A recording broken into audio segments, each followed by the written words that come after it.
بسم اللہ الرحمن الرحیم۔ محترم دوستوں، بھائیوں، بزرگوں، ماں اور بہنوں اور بیٹیوں، میں اب زکوٰۃ کے نصاب کے بارے میں اور کون صاحب نصاب ہوتا ہے ہمارے سماج اور سوسائٹی میں، اس کے بارے میں کچھ باتیں عرض کرنا چاہوں گا۔ زکوٰۃ 4 چیزوں پر عائد ہوتی ہے۔ ایک تو ہے سونا، دوسرا چاندی، تیسرا کیش، نقدی ہوتی ہے ہاتھ میں اس پر، اور تجارت کے مال پر۔ یہ 4 ہی چیزیں ہوتی ہیں جس پر زکوٰۃ عائد ہوتی ہے۔ اور سونا کتنا ہونا چاہیے؟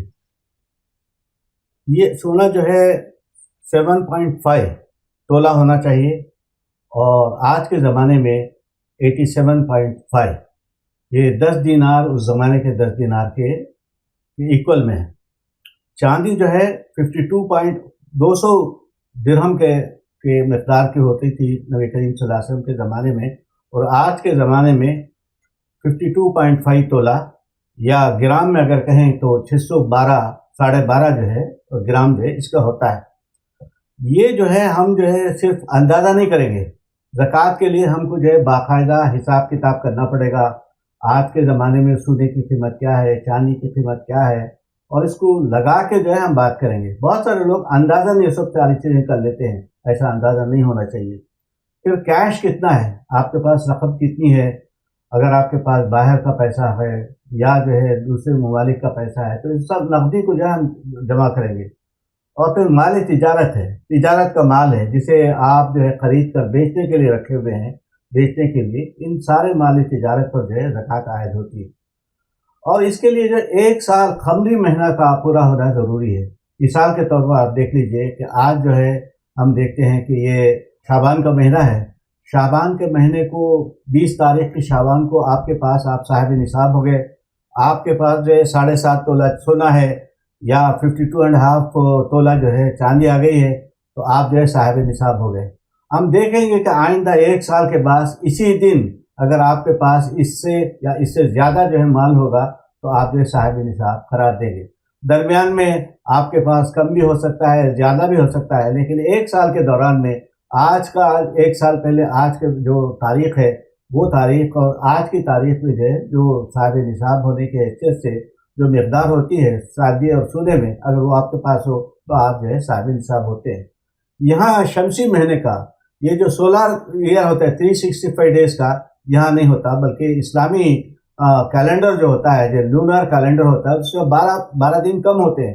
تو اس لیے ہم جیسے روزے کے لیے ہم چاند دیکھ کے روزہ رکھتے شروع کرتے ہیں، چاند دیکھ کے ہم روزہ ختم کرتے ہیں، اسی طرح زکوٰۃ کا معاملہ بھی ہے کہ آپ قمری مہینے کی ایک تاریخ کو مقرر کرتے ہیں جب ہم میں سے کوئی صاحب نصاب ہوتا ہے، اور پھر 1 سال کے بعد ٹھیک اسی سال اسی دن وہ دیکھتا ہے کہ وہ کیا آپ بھی صاحب نصاب ہے، تو اس پر زکوٰۃ کا یہ عائد ہوتا ہے۔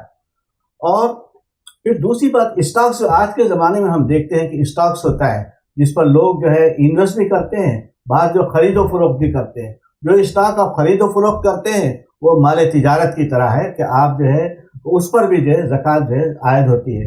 لیکن جو انویسٹ کرتے ہیں تو انویسٹ میں جو ڈیویڈنڈ ملتا ہے، جو نفع ملتا ہے، اس پر زکوٰۃ عائد ہوتی ہے۔ اس لیے ہم دیکھتے ہیں کہ آج کے زمانے میں بہت کمپلیکیٹڈ ہے، اسیٹس کیا ہے، مال تجارت کیا ہے، نقد کیا ہے، یہ کمپلیکیٹڈ پرانے زمانے کی طرح سونا اور چاندی کا مسئلہ نہیں ہے، بلکہ اسٹاکس ہے، پھر بہت ساری وینچر کیپٹل ہم کرتے ہیں، مختلف آرٹیکلس ہم کرتے ہیں۔ تو اس لیے ہم ضروری سمجھتے ہیں کہ آج کے زمانے میں ہمارا ہر زکوٰۃ کے یونٹ میں ایک اچھا عالم دین بھی ہو، جو معیشت کو جانتا ہو، مارکیٹ کو جانتا ہو۔ اور اسی لیے ہم دیکھتے ہیں کہ جو لوگ معیشت سے ڈیل کرتے ہیں، امام ابو حنیفہ کے لحاظ سے لوگ وہ دیکھتے ہیں کہ یہ لوگ مارکیٹ کو جانتے ہی نہیں جانتے۔